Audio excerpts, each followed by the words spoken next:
Doctor Rajendra Prasad स्मारक व्याख्यान माला का दूसरे दिन का कार्यक्रम अब प्रारंभ होता है। मैं श्रद्धेय बच्चन जी से निवेदन करता हूं कि वे अपनी व्याख्यान माला की दूसरी कड़ी प्रारंभ करने की कृपा करें।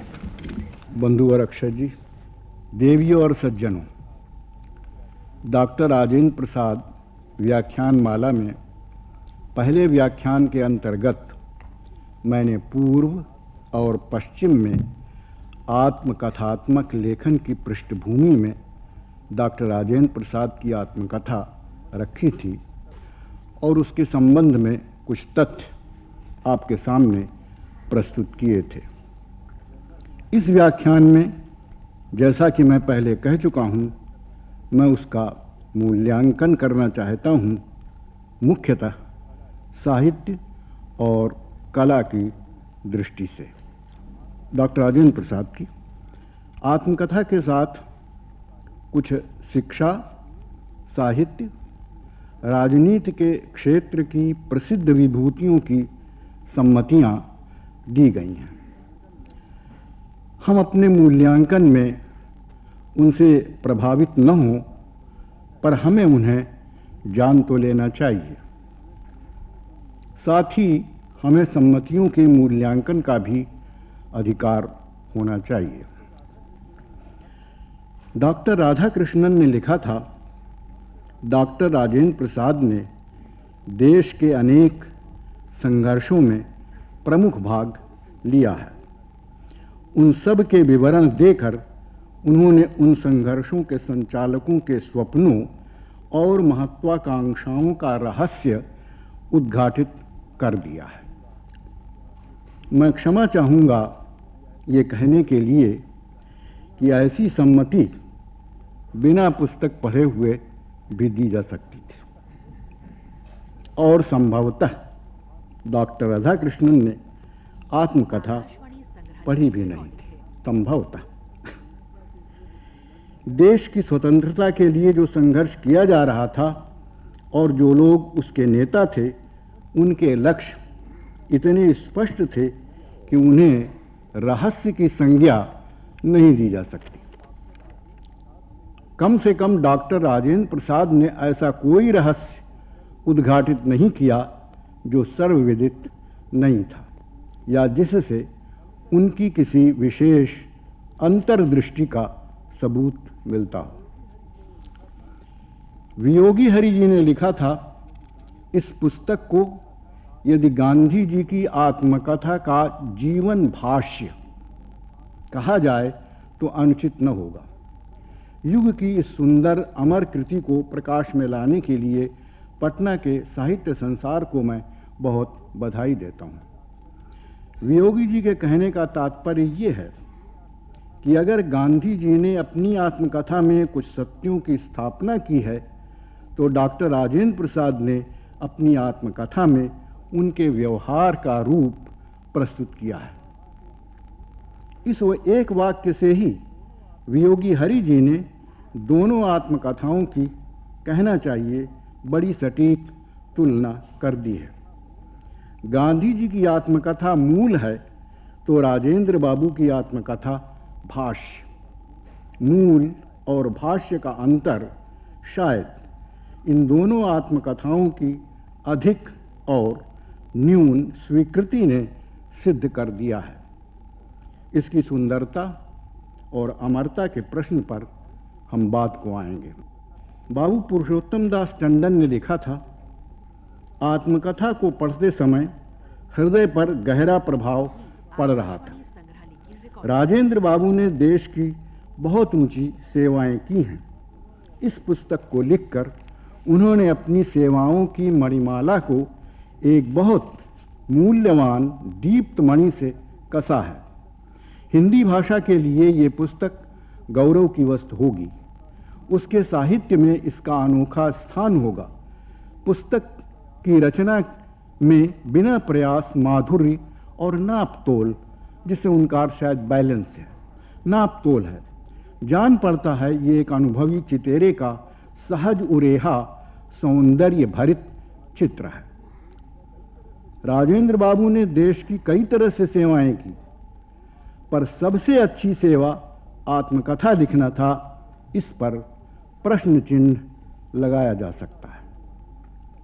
खेद के साथ कहना पड़ता है कि हिंदी साहित्य के लिए पुस्तक गौरव की वस्तु नहीं हो सकी, न उसका अनोखा स्थान ही माना गया।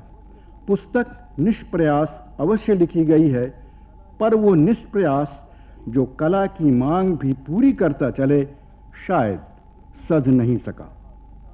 कृति में स्वाभाविकता, माधुर्य और नाप तोल यानी संतुलन कितना है, इस पर हम बात को आएंगे। टंडन जी ने कृति में चित्रात्मक सौंदर्य भी देखा है, उसकी भी परीक्षा हम बात को करेंगे। अभी मैं इतना ही कहना चाहूँगा कि टंडन जी केवल हिंदी मोह के कारण अपनी सम्मति में अतिशयोक्ति कर गए हैं और शायद असंतुलित भी हो गए हैं।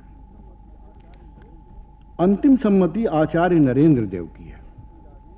देश रत्न श्री राजेंद्र प्रसाद ने अपनी आत्मकथा लिखकर देश का महान उपकार किया है, क्योंकि इसमें हमको उनका जीवन चरित्र ही पढ़ने को नहीं मिलता, किंतु साथ साथ देश का वर्तमान इतिहास भी सजीव और प्रामाणिक रूप में पढ़ने को मिलता है।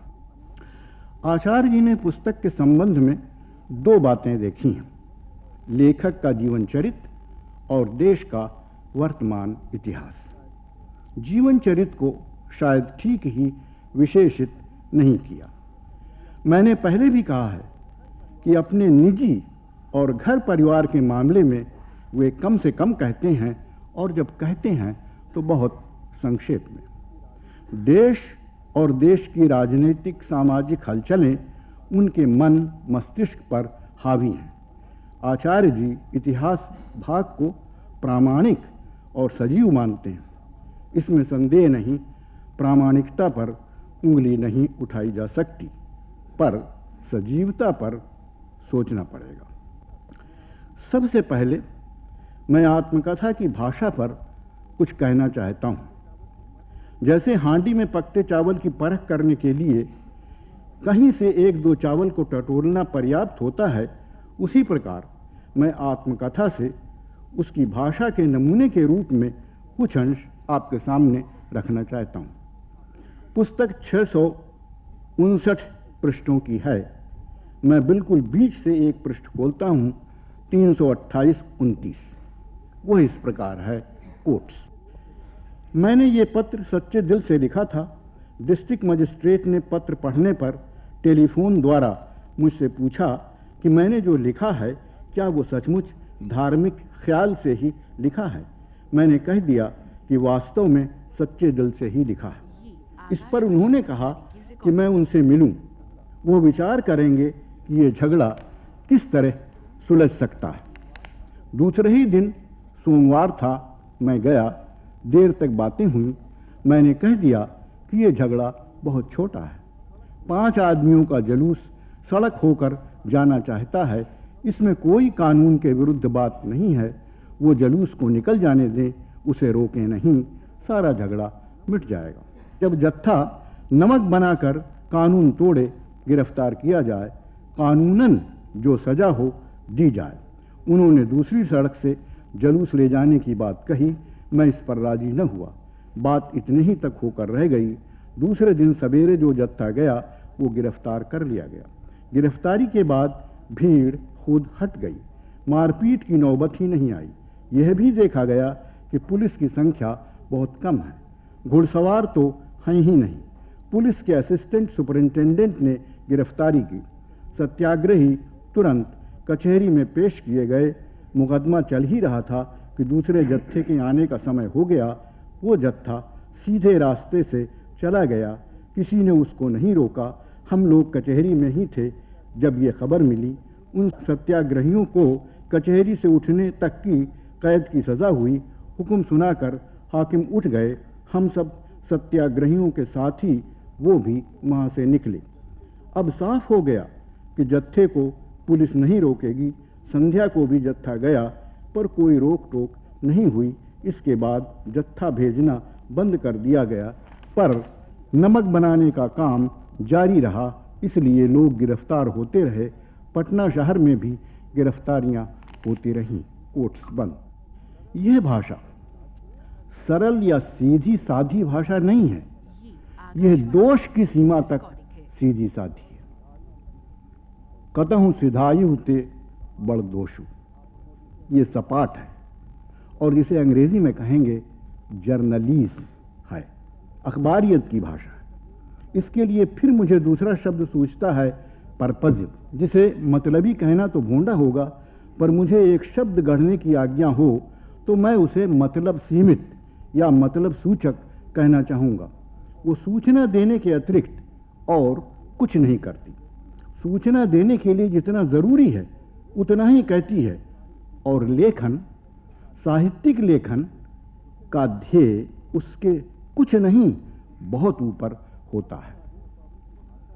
अब हम राजेंद्र बाबू की भाषा के संस्कार पर दृष्टिपात करें। उनका जन्म भोजपुरी भाषी परिवार में हुआ था और वे मैट्रिकुलेशन शिक्षा काल तक ठेठ भोजपुरी प्रदेश में रहे। वे अपने परिवार में अपने संबंधियों, बिहारी मित्रों से भोजपुरी बोलने में सुख का अनुभव करते थे। आत्मकथा में भी कुछ देशज भोजपुरी शब्द और मुहावरे आ गए हैं, जैसे गाछ, वृक्ष, पराती, प्रभाती, चुल्ला, नटखट, छहिया, छाजन, ओसारा, दालान, समैया, पर्व, दम्मा, दमा, बजना, व्यस्त होना, पुछार, क्या मतलब, मातम पुरसी, रोआ रोहाट, रोना धोना। मुहावरे में रंज होना भोजपुरी में एक विशेष अर्थ में प्रयुक्त होता है। रंज शब्द जबकि हम अफसोस के अर्थ में प्रयोग करते हैं, भोजपुरी में वह क्रुद्ध अथवा असंतुष्ट के अर्थ में प्रयुक्त होता है। क्या आप हमसे रंज हैं? इसका अर्थ है कि आप हमसे असंतुष्ट हैं या हमसे क्रुद्ध हैं। या उन दिनों जैसे खुद लिखते हैं, पटेल नेहरू से कुछ रंज थे, इसका मतलब पटेल नेहरू से कुछ नाराज थे। और ठेठ भोजपुरी मुहावरा है जगह टाण कर बैठ जाना, जिसके अर्थ हैं केवल जगह घेर कर बैठना, कुछ काम न करना। ऐसे ही कुछ और मुहावरे भी प्रयुक्त हुए हैं। मुसलमानी शासनकाल में, यहाँ तक कि आज से 70-75 वर्ष पहले कायस्थ परिवारों में लड़कों की शिक्षा फारसी से आरंभ होती थी, मेरी भी हुई थी। राजेंद्र बाबू ने घर पर अपने मौलवी साहब से करीमा, ये करीमा क्यों पढ़ाई जाती थी ये मेरे अब तक समझ में नहीं आया। जब मैं अक्षर ज्ञान भी मुझे नहीं था तो करीमा मेरे सामने रख दी गई थी। करीमा बबख्शाए बरहालिमा कि हस्तम मसीरे खमंदे हवा, निगहदार मारा जराहे खता, खता दर गुजारो सवा बमनुमा। वो मैं जब 6 बरस का था तब मैंने पढ़ा था, और अब मैं 78 वर्ष का हूँ और वो मुझे याद है। ये करीमा क्यों पढ़ाई जाती थी, मगर ये पढ़ाई जाती थी। बहरहाल राजेंद्र प्रसाद जी लिखते हैं, करीमा माम कीमा खालक बारी खुशहाल सीमिया दस्तूरुल सीमिया गुलिस्तां बोस्तां पढ़ने का जिक्र किया है। पढ़ाई ख़त्म करने के बाद उन्होंने वकालत का पेशा अपनाया। उन दिनों कचहरियों का सारा काम नीचे दर्जे पर उर्दू में और ऊंचे दर्जे पर अंग्रेजी में होता था। वकालत भी जब उन्होंने शुरू की तब बरसों तक पुराने अनुभवी मुसलमान वकीलों की छत्र छाया में प्रायः उनके घरों में रहते हुए काम शुरू किया। स्वाभाविक है कि फारसी उर्दू के शब्द उनकी ज़बान पर और उनकी लेखनी पर खूब चढ़े। कचहरी संबंधी तो 100% शब्द वे उर्दू फारसी के इस्तेमाल करते हैं। आत्मकथा के प्रारंभिक 10-15 पृष्ठों में ही फारसी के ये शब्द इस्तेमाल हुए हैं। किते, तिब, हकीमी, बाज़ाब्ता, तरगीब, जो शायद तरकीब ही होता है या शायद शुद्ध अरबी या फारसी तरगीब है। कबूल, खिलाफ, दरख्त, मकतब, तख्तपोश, सिपहर, मुताबिक, आदाब, तहकीकात, रिश्ता, कैफियत, नायाब, तालीम, इज्जत, जमात, फ़र्ज, मामला, मुकदमा, रैयत, महसूद, तरद्दुद, जेवर, शान शौकत, इंतज़ाम वगैरह वगैरह वगैरह। ये 10-15 प्रश्नों के अंदर ये शब्द मैंने चुने हैं और पूरी आत्मकथा में जानबूझकर फारसी अरबी शब्दों को ठूसने का प्रयत्न तो नहीं किया गया, पर कहीं भी उनसे परहेज के चिन्ह नहीं दिखाई देते। उर्दू फारसी शब्दों के लिखने में बेझिझक लाने के संबंध में मेरी एक कल्पना है, इसको जरा ध्यान से सुनिए। एक समय कांग्रेस ने सारे देश की एक राष्ट्रभाषा बनाने के ध्येय से हिंदी उर्दू को मिलाकर एक हिंदुस्तानी जबान बनाने का अभियान शुरू किया था। राजेंद्र बाबू के शब्दों में कोट्स, कांग्रेस के विधान में जहां भाषा का जिक्र है वहां न हिंदी शब्द का व्यवहार किया गया है और न उर्दू शब्द का, बल्कि वहां हिंदुस्तानी शब्द का ही इस्तेमाल हुआ है। कोट्स 1, राजनीतिक संस्थाएं भाषाएं नहीं बनाती, नहीं बना सकती, पर एक समय कांग्रेस का ऐसा सपना, ऐसी महत्वाकांक्षा थी। राजेंद्र बाबू लिखते हैं, कोट्स, यह भी संभव है, बहुत कठिन नहीं है कि ऐसी भाषा बोली जाए जिसको केवल हिंदी जानने वाले और सिर्फ उर्दू जानने वाले अच्छी तरह समझ जाएं। मैं उसी को हिंदुस्तानी या हिंदुस्तानी नाम देता हूं। रामगढ़ कांग्रेस में स्वीकृत प्रस्तावों के अनुरूप लगभग 1940 के बिहार में एक हिंदुस्तानी कमेटी बनी थी। राजेंद्र बाबू के शब्दों में, कोट्स, जिसका काम लंबा था, क्यों कि वह एक पारिभाषिक शब्दों का कोश, शायद पारिभाषिक से तात्पर्य टेक्निकल वर्ड से है, और दूसरा ऐसे शब्दों का कोश जो हिंदी और उर्दू दोनों में ग्राह्य हैं, तैयार करने में लगी है। हिंदुस्तानी का व्याकरण बनाने का काम भी उसने अपने हाथों में लिया था। मुझे पता नहीं कि कमेटी को तथाकथित हिंदुस्तानी भाषा का पाणिनि मिला कि नहीं, पर उसके पारिभाषिक कोश और हिंदी उर्दू के विद्यार्थियों के लिए एक ही पाठ्य पुस्तक बनाने के संबंध में मुझे कुछ मनोरंजक किस्से मालूम है। आपको ये बताऊं कि ये चीज़ कि हिंदी और उर्दू में जो शब्द दोनों में समझ में आते हैं वो बोले जाएं, इस पर एक कोश तो हिंदुस्तानी कमेटी ने बनाया था, और इसके लगभग 22 बरस बाद जब मैं काम कर रहा था विदेश मंत्रालय में, तो पंडित जी ने एक ऐसा, पंडित नेहरू ने एक ऐसा कोश बनाने के लिए उस समय के शिक्षा मंत्री श्रीमाली जी से कहा था। उनके जीवन काल में तो वो कोश बना नहीं, मगर बाद को वो कोश बना। मैं ये मानने के लिए तैयार नहीं हूं कि डॉक्टर राजेंद्र प्रसाद ऐसा विद्वान इस सार्वभौम सत्य से अनभिज्ञ था कि पहले भाषा बनती है तब उसका व्याकरण बनता है। क्या कहीं अवचेतन में इसी भाषा को बनाने के प्रयत्न में तो यह आत्मकथा नहीं लिखी गई थी जो हिंदी और उर्दू के मिले जुले शब्दों से हिंदुस्तानी का एक नमूना पेश करे। निजी रीत से राजेंद्र बाबू जानते थे कि पारिभाषिक शब्दों के लिए संस्कृत को ही आधार बनाना पड़ेगा, क्योंकि तभी वो भारत की अन्य भाषाओं में, द्रविड़ भाषाओं में भी स्वीकार किए जा सकेंगे। उर्दू अगर अरबी फारसी की ओर जाएगी तो उनके प्रयोग केवल उर्दू तक सीमित होंगे। ये डॉक्टर साहब जानते थे। फिर भी मेरा ऐसा ध्यान है, राजेंद्र बाबू की अनुशासन प्रियता ने कांग्रेस के इस अव्यावहारिक प्रयोग को भी अपना पूरा और सक्रिय सहयोग देने को बाध्य किया होगा। आत्मकथा में ठेठ हिंदी शब्द और संस्कृत शब्द भी यथास्थान प्रयुक्त हुए हैं। इतना जोड़ना चाहूंगा कि तब जब उसके जोड़ के उर्दू शब्द उन्हें नहीं मिले। हिंदी उन्होंने विधिवत नहीं सीखी थी। उनकी शिक्षा काल में वर्नाक्यूलर फर्स्ट फॉर्म और सेकेंड फॉर्म के रूप में पढ़ाई जाती थी। फर्स्ट फॉर्म के रूप में उन्होंने उर्दू ली थी, सेकेंड फॉर्म में हिंदी। हमने फर्स्ट फॉर्म में हिंदी ली थी, सेकेंड फॉर्म में उर्दू।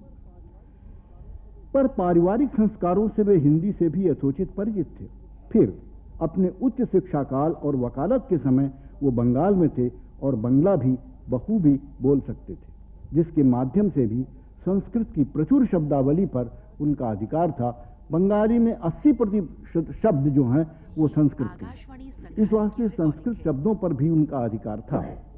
अंग्रेजी शब्दों का भी आत्मकथा में निस्संकोच प्रयोग किया गया है। अफसरी पदनामों के अतिरिक्त बहुत से ऐसे अंग्रेजी शब्द भी प्रयुक्त हुए हैं जिनके हिंदी पर्याय दिए जा सकते थे, पर संभवतः अंग्रेजी शब्द अधिक जबान पर चढ़े थे, जैसे magistrate, collector, commissioner, contractor, minister, president, inspector, superintendent, manager, जज, session registrar, administration, secretary, council, district assembly, meeting, conference, member, central, mission, cabinet, senate, parliament, commission, association, government, working committee, party, independent, fund, relief, ministry, ordinance, adviser, engineer, division, labour, liberal, navigation, slogan. उन दिनों इस slogan का खूब प्रचार हुआ, slogan ही लिखा हुआ। Fascist block, civil, civilian, यदि किसी सिविलियन को ही गवर्नर बनाना हो, उन्हीं का प्रयोग है। Service, report, voter, driver, society, सभा सोसाइटियों के नियमानुसार लिया जाता। Supply, medical, public, ward, conservative, economics, trust, trustee, regulation, board, आदि आदि। इन शब्दों के प्रयोग पर कोई आपत्ति नहीं की जा सकती। इनमें से बहुत से शब्दों के पर्याय तब तक न बने थे और बहुत से शब्द बहुप्रचलित होने से प्राय सभी के द्वारा समझे जाते थे। कहीं कहीं राजेंद्र बाबू ने अंग्रेजी मुहावरों का भी हिंदी अनुवाद करना चाहा है। एक उदाहरण प्रस्तुत करता हूं। सार्वजनिक सभा में गर्मा गर्म भाषण हो रहे थे। कई वक्ताओं के बाद मुझे कुछ कहने का मौका मिला। जब मैं उठा तो एक युवक साथी ने कहा कि अब लोगों के उत्साह पर मैं भीगा कंबल डाल दूंगा। मैंने ये सुन लिया और उसी को लेकर लोगों को बतलाया कि मेरा भीगा कंबल डालने के बाद भी अगर गर्मी ज्यों की त्यों बनी रही तो मैं समझूंगा कि वो स्वस्थ एवं शक्तिशाली आदमी की गर्मी है। ब्लैंकेट, वेट ब्लैंकेट जो है अंग्रेजी का मुहावरा है, to throw a wet blanket, जिसका अर्थ है निरुत्साहित करना। मुहावरे का अनुवाद का एक दूसरा उदाहरण देखें। हम जापान को ब्रिटेन से कदापि बेहतर नहीं समझते थे। उसका जो बर्ताव चीन के साथ हुआ था, वो जिस तरह चीन को दबाकर उसके बड़े भूभाग को अपनी मुट्ठी में लिए हुए था, उसका एक ही अर्थ हो सकता था कि वो भी ब्रिटेन की तरह अपना साम्राज्य विस्तृत और स्थिर करना चाहता था। एक साम्राज्य से निकलकर दूसरे साम्राज्य के कब्जे में जाने में कोई बुद्धिमानी नहीं थी। वह तो चढ़ी कढ़ाई से उछलकर आग में कूद पड़ने जैसा होता। अंग्रेजी का मुहावरा है from frying pan into fire. अर्थ है एक मुसीबत से छूटकर उससे बड़ी मुसीबत में पड़ना।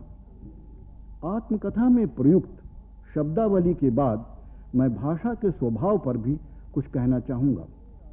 टंडन जी ने राजेंद्र बाबू की भाषा में चित्रात्मकता भी देखी थी। मैं एक वाक्य में कहना चाहूंगा कि यह अपवाद स्वरूप है। चित्रात्मक भाषा सुंदर और आकर्षक होती है। चित्र स्मृति में आसानी से चढ़ते हैं और बहुत दिनों तक बने रहते हैं। मैं ये तो न कहूंगा कि राजेंद्र बाबू में चित्रात्मक भाषा लिख सकने की क्षमता नहीं थी, क्योंकि आत्मकथा में एक आध स्थल ऐसे जरूर हैं जहां उनके वर्णन आंखों के सामने घटना का सजीव सुस्पष्ट चित्र प्रस्तुत करते हैं।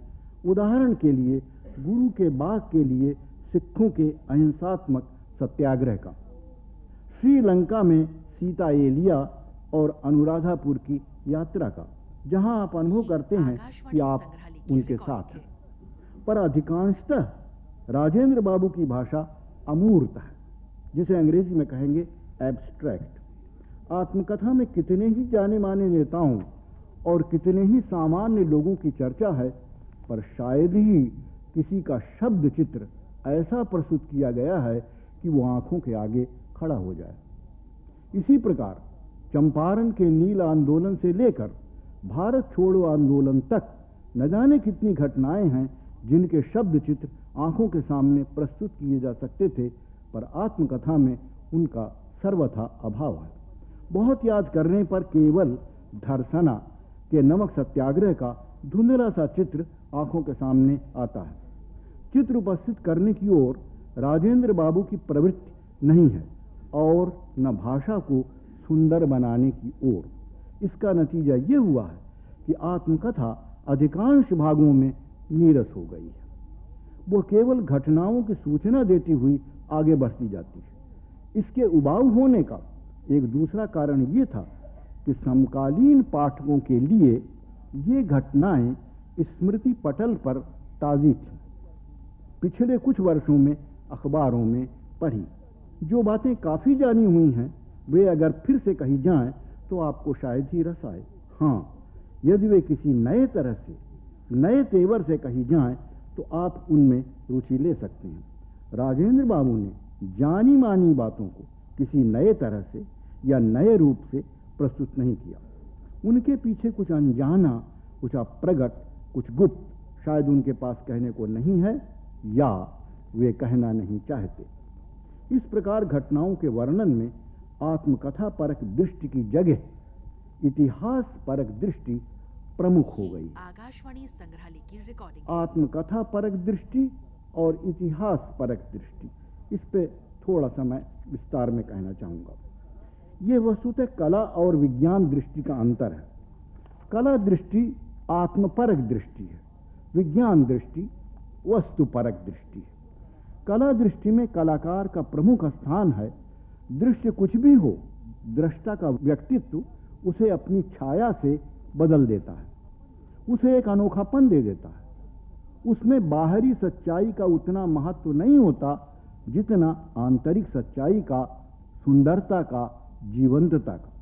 विज्ञान दृष्टि में वैज्ञानिक का कोई स्थान नहीं है। दृश्य वही ठीक माना जाएगा और स्वीकार्य होगा जिस पर दृष्टा की छाया बिल्कुल न पड़ी हो। आत्मकथा में मैं जीवन सत्य को आत्मकथाकार के व्यक्तित्व से अनुरंजित देखना चाहूँगा। मैं चाहूँगा कि उसमें ऐतिहासिक सत्य अपने शुद्ध रूप में प्रस्तुत किया जाए। इस प्रकार आत्मकथा कला के क्षेत्र की चीज होगी और इतिहास विज्ञान के क्षेत्र की। राजेंद्र बाबू की आत्मकथा पर जो सम्मतियां दी गई हैं, उनमें दो विद्वानों ने उसके इतिहास भाग को रेखांकित किया है, आचार्य नरेंद्र देव ने और सरदार वल्लभ भाई पटेल ने। मैं कहना चाहूँगा कि आत्मकथा जितनी इतिहास है उतनी ही वो आत्मकथा से दूर चली गई है, क्योंकि इतिहास भाग बिल्कुल वस्तुपरक दृष्टि से लिखा गया है। वो राजेंद्र प्रसादी सत्य नहीं है, वो सर्व सत्य है, सबके लिए है, जैसा आदर्श इतिहास को होना चाहिए। दरअसल मेरी धारणा स्वभाव संस्कार से राजेंद्र बाबू इतिहास लिखने के अधिकारी अधिक थे बनिस्बत आत्मकथा लिखने के। उनके शिक्षा क्रम में इतिहास उनकी सर्वोच्च शिक्षा तक का विषय था, जिसका असर निश्चय उनके व्यक्तित्व पर पड़ा होगा। और स्वभाव से भी वे अहम को पीछे दबाकर, नकार कर रखने के आग्रही थे। आत्मकथा में जितना ऐतिहासिक तथ्य है, उसकी प्रामाणिकता पर, उसकी वस्तुगत सच्चाई पर किसी को संदेह नहीं होना चाहिए। पर आत्मकथाकार के सत्य के जिस रूप की प्रत्याशा आत्मकथा में की जानी चाहिए, उसका इसमें अभाव है। पाठकों ने देखा होगा कि आत्मकथा का प्रारंभिक भाग, जहां वे अपने निजी जीवन के बारे में कहते हैं, बहुत रोचक है, पर जैसे ही वे सार्वजनिक जीवन के विषय में कहना शुरू करते हैं, आत्मकथा नीरस हो जाती है। वह विशुद्ध वस्तु सत्यों को प्रस्तुत करने का प्रयत्न करने लगती है। उनकी दृष्टि ऐतिहासिक अथवा वैज्ञानिक हो जाती है। सच्चा इतिहास अच्छी आत्मकथा का मानदंड शायद ही स्वीकार किया जाए। दो शब्द आत्मकथा में संतुलन पर भी कहना चाहूंगा, जिसे टंडन जी ने नापतोल कहा है। संतुलन से तात्पर्य है घटनाओं और व्यक्तियों के वर्णन में महत्व अथवा जनरुचि के अनुकूल अनुपात रखना। इस पर कुछ संकेत पहले भी किया जा चुका है। बहुत से ऐसे व्यक्तियों और घटनाओं की चर्चा की गई है जिन्हें छोड़ देने से आत्मकथा में कुछ कसाव आ सकता था। एक प्रकार का असंतुलन दोष यह भी है कि बहुत सी ऐसी छोटी मोटी घटनाएं दी गई हैं जो आवश्यक नहीं थी, संग्रहालय की रिकॉर्डिंग। जो राजेंद्र प्रसाद जी की ऐसी आत्मकथा में जिनका कोई स्थान नहीं था। महत्वपूर्ण घटनाओं को विस्तार से और महत्वहीन घटनाओं को संक्षेप में न कहना दूसरे प्रकार का असंतुलन दोष है। इसके भी उदाहरण आत्मकथा में कम नहीं है। रामेश्वरम और मदुरई की तीर्थ यात्रा का वर्णन 2 पंक्तियों में है। रोम देखने का वर्णन 1.5 पंक्ति में। रामगढ़ कांग्रेस में हुई वर्षा के कारण हुई परेशानी का वर्णन कई पृष्ठों में करते हैं। राजेंद्र बाबू ने पूरे भारत का भ्रमण किया था। एक से एक प्राकृतिक दृष्टि से सुंदर और यह ऐतिहासिक महत्व के स्थान देखे थे, पर उनसे होकर वे अछूते निकल जाते हैं। स्वयं कहते हैं, मैंने इस तरह बहुत जगहों का भ्रमण किया है और उन्हें देखा है, पर मेरा काम दूसरा है और जी हमेशा उसी में लगा रहता है। इसलिए इन दृश्यों पर न तो मैं बहुत ध्यान देता हूं और न मुझे उनका स्मरण ही रहता है। अछूते निकल जाते हैं। सुंदर ऐतिहासिक दृश्यों को देखते हुए उनके बारे में कुछ भी नहीं कहते। आत्मकथा बड़ी मनोरंजक हो सकती थी, पर केवल अपनी राजनीतिज्ञ में सीमित होना स्वयं एक असंतुलन है और उसकी प्रतिच्छाया पूरी आत्मकथा पर है। इसके कारण राजेंद्र बाबू की मानवीयता, जैसा मैं पहले कह चुका हूं, आत्मकथा का मुख्य आकर्षण हुआ करती है, नहीं उभर पाती। नेहरू जी राजनीतिक आत्मकथा लिखते हुए भी अपनी मानवीयता के प्रति सचेत और जागरूक होने का कोई अवसर नहीं चूकते। टंडन जी ने आत्मकथा की भाषा में सौंदर्य और माधुर्य भी देखा था। पता नहीं टंडन जी की सौंदर्य और माधुर्य की परिभाषा क्या थी। एक प्रकार का सौंदर्य शायद हरियाली रहित बंजर नंगी चट्टानों में भी होता है। कुल मिलाकर मैं राजेंद्र बाबू की आत्मकथा की भाषा को प्रोजेइक प्रोज, गद्यात्मक गद्य कहना चाहूंगा। राजेंद्र बाबू बहुत सफल वकील थे। कानून उनका प्रिय विषय था, मुख्य क्षेत्र, और उसने उनकी अभिव्यक्ति को, भाषा को प्रभावित किया था। उनकी भाषा में कानून की तार्किकता, सुस्पष्टता और शुष्कता है। कविता से तो वो बहुत दूर है और संभवतः दलित साहित्य के लिए वही भाषा रोचक मानी जाती है जो काव्य का संस्पर्श लिए हुए हो। अपनी अभिव्यक्ति में कहीं भी उन्हें यह अनुभूति नहीं हुई कि उनकी भाषा या भावना कविता के निकट है। 3,30,000 शब्दों में उन्होंने संस्कृत, हिंदी, फारसी, उर्दू या अंग्रेजी कविता की एक भी पंक्ति उद्धृत नहीं की, जबकि नेहरू की आत्मकथा में कम से कम 1 दर्जन जगहों पर कविता की 50 पंक्तियां उद्धृत हैं और महात्मा गांधी की कथा में भी बहुत से कविता के कोटेशंस हैं। डॉक्टर राजेंद्र प्रसाद की आत्मकथा पर विचार करते हुए मेरी सबसे बड़ी समस्या यह रही है कि एक परम विख्यात, परम विद्वान, परम साधु स्वभाव व्यक्ति द्वारा सच्चाई, ईमानदारी और सद्भावना के साथ लिखी गई आत्मकथा किस कारण न बहुत लोकप्रिय हुई, न बुद्ध समाज में आदरित और न साहित्य क्षेत्र में चर्चित, और आज तो वो प्रायः विस्मृत कर दी गई। कुछ समय पहले हिंदी के प्रख्यात उपन्यासकार श्री गिरिराज किशोर ने हिंदी आत्मकथाओं और जीवनियों का लेखा जोखा लेते हुए एक लेख लिखा था, जिसमें उन्होंने राहुल सांकृत्यायन की मेरी जीवन यात्रा, पांडे बेचन शर्मा उग्र की अपनी खबर और इन पंक्तियों के लेखक की आत्मकथा का जिक्र किया है, मगर डॉक्टर राजेंद्र प्रसाद की कथा को भूल ही गए। जहां तक मुझे याद है, इसके प्रकाशित होने पर हिंदी की तत्कालीन प्रसिद्ध पत्र पत्रिकाओं में इसकी कोई खास आलोचना या इस पर कोई खास लेख किसी जाने माने समालोचक का मैंने नहीं देखा, और पिछले 37 वर्षों में भी इस पर कोई ध्यान आकर्षित करने वाला लेख मेरी नजर से नहीं गुजरा। प्रथम संस्करण के बाद मूल रूप में दूसरा संस्करण नहीं निकला।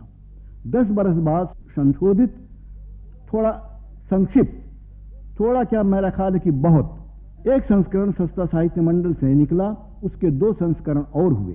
अंतिम संस्करण 1965 के बाद उसका कोई संस्करण नहीं निकला। एक बहुत संक्षिप्त संस्करण मुझे ये यशपाल जैन ने बताया, जो संस्था साहित्य मंडल के कर्ता धर्ता हैं, कि पाठ्य पुस्तक में लगाने के लिए इसका एक संक्षिप्त संस्करण ओमकार शरत ने किया था, लेकिन न जाने किस वजह से वो पाठ्य पुस्तक नहीं बनाई गई और वो संस्करण नहीं बिका। इस उपेक्षा के कुछ कारणों की ओर मैं संकेत तो करता रहा हूं, यहां उन्हें संक्षेप में सुस्पष्ट करना चाहता हूं। पहली बात, वर्तमान सदी के 5वें दशक तक हिंदी ने आत्मकथात्मक गद्य का एक परिनिष्ठित रूप ले लिया था। अज्ञेय की शेखर एक जीवनी 1941, बाबू श्याम सुंदर दास की मेरी आत्मकहानी 1941, राहुल शंकृत्यायन की मेरी जीवन यात्रा 1946, भवानी दयाल सन्यासी की प्रवासी की आत्मकथा 1947 और वियोगी हरि की मेरा जीवन प्रवाह 1948 के बाद प्रयोगात्मक हिंदुस्तानी गद्य स्वीकार होना प्रायः असंभव था। दूसरी बात, आत्मकथा के अधिकांश में लेखक का तेवर आत्मकथाकार का न होकर इतिहासकार का हो गया है, जहां अपेक्षित आत्मीय सत्य की जगह पर वस्तुगत सत्य प्रस्तुत किया गया है और आत्मकथाकार मानवीय पक्ष उभारने के बजाय दबाता गया है। तीसरी बात, आत्मकथा में लिखा अधिकांश ऐतिहासिक यथार्थ भी प्रायः सतही है, जो पहले कुछ दशकों में या तो अखबारों में आता रहा है या सामान्य पढ़े लिखे समाज में चर्चित रहा है। चौथी बात, प्रस्तुतिकरण में असंतुलन, तार्किक शुष्कता और अकाल्पनिकता शैली को नीरस और बोझिल बनाती हैं, और यह देखकर आश्चर्य और निराशा होती है कि डॉक्टर राजेंद्र प्रसाद की कद्दावर शख्सियत भी इन खामियों में छिप और दब जाती है। डॉक्टर राजेंद्र प्रसाद का व्यक्तित्व और कद पद इतना ऊंचा है कि उनकी आत्मकथा की तुलना के लिए गांधी और नेहरू की आत्मकथा के अतिरिक्त किसी और की ओर ध्यान नहीं जाता।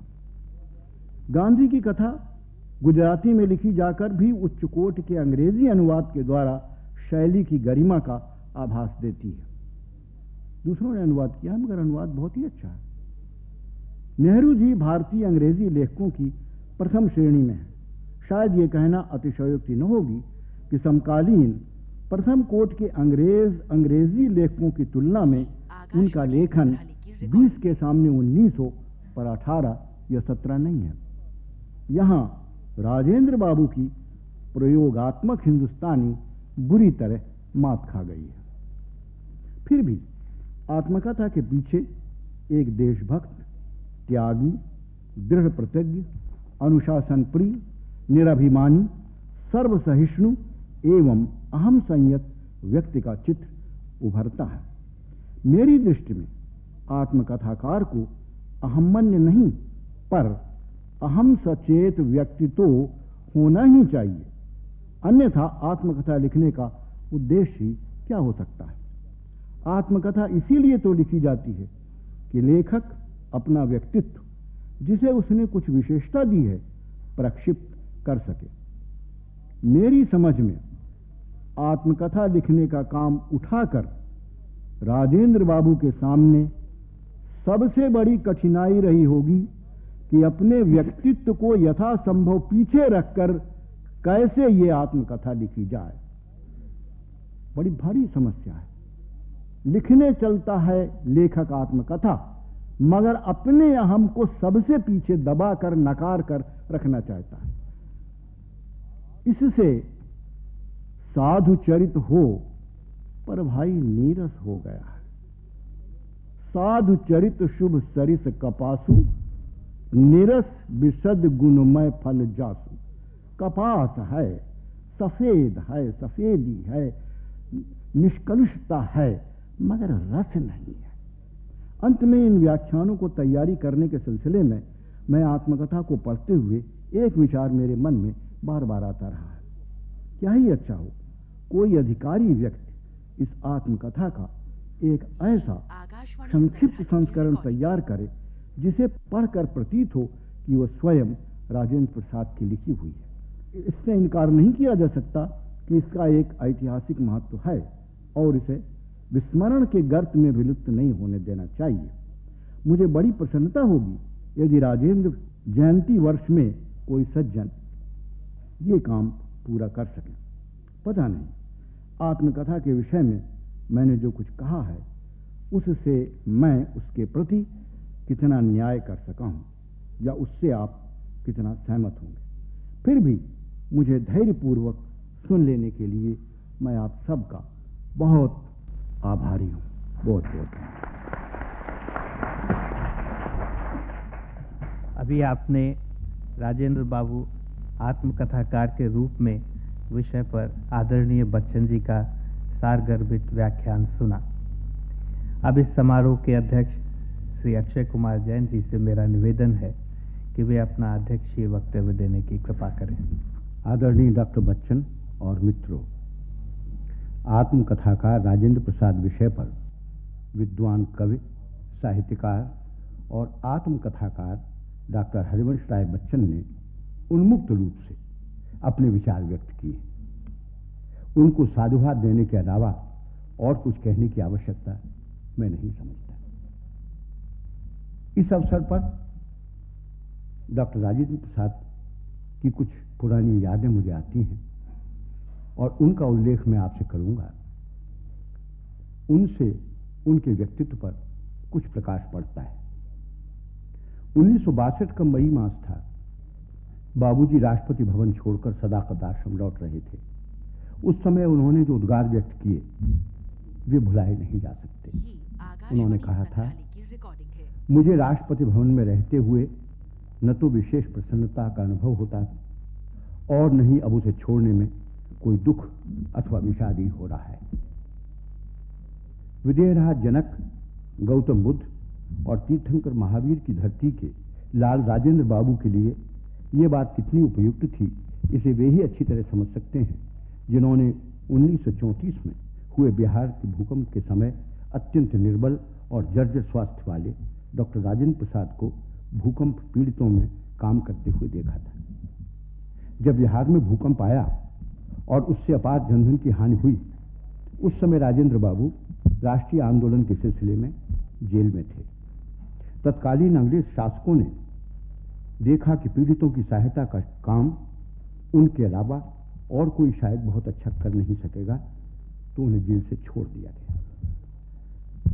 बाबूजी ने बिहार सहायता कोष की तभी स्थापना की और उनके आह्वान पर देश भर के स्वयंसेवक और कार्यकर्ता वहां दौड़ पड़े। उनकी सादगी की एक घटना मुझे आज ज्यों की तो याद है।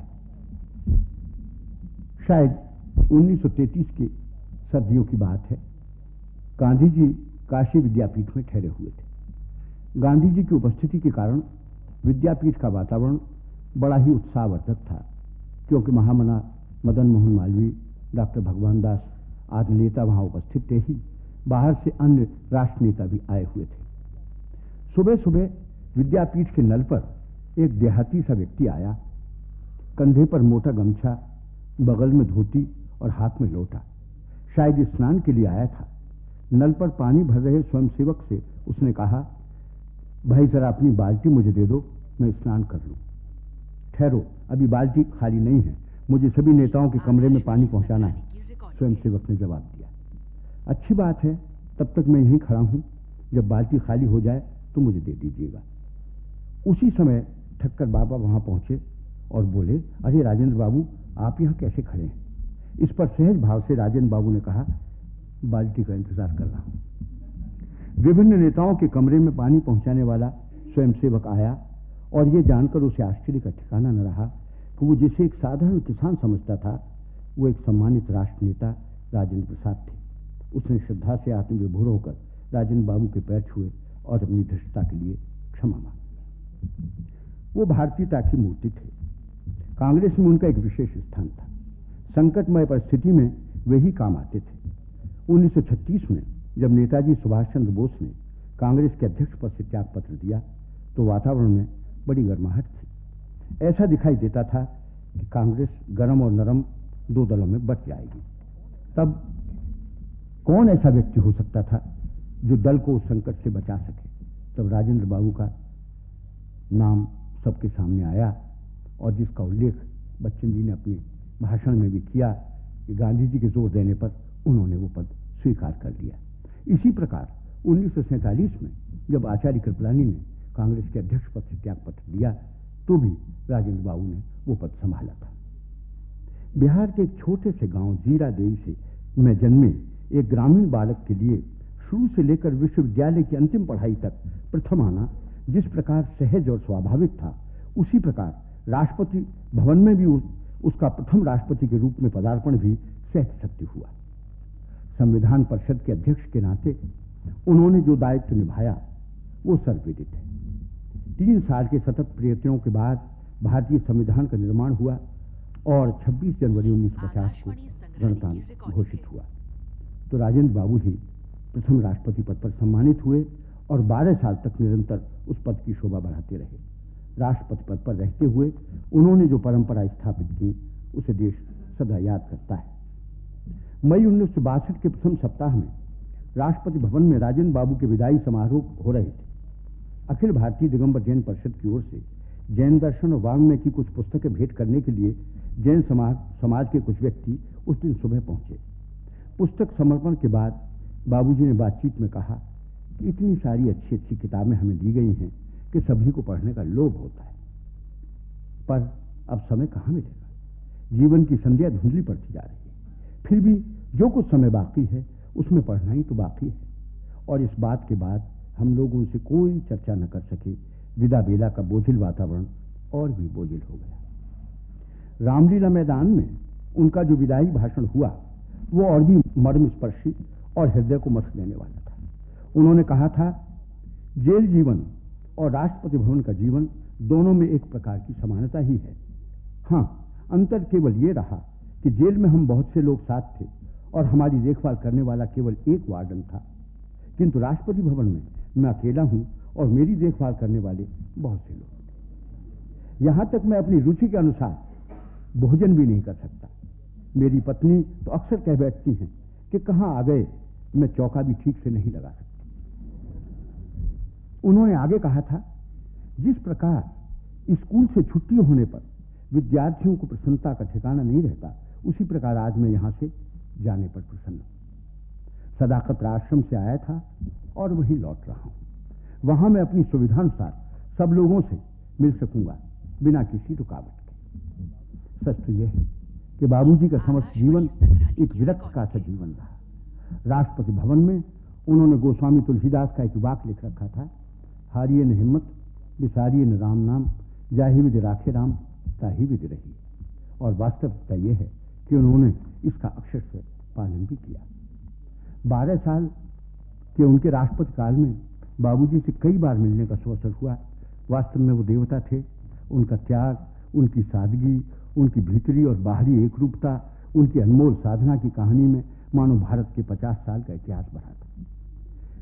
हिंदी से उन्हें बेहद लगाव था, फिर भी वे सभी भाषाओं का आदर करते थे। एक अवसर पर उन्होंने कहा था, उन्हीं के शब्दों में, भारत जैसे विशाल देश में अगर बहुत सी भाषाएं बोली जाती हैं तो इसमें आश्चर्य की क्या बात है। आखिर यूरोप में भी तो अनेक भाषाएं बोली जाती हैं।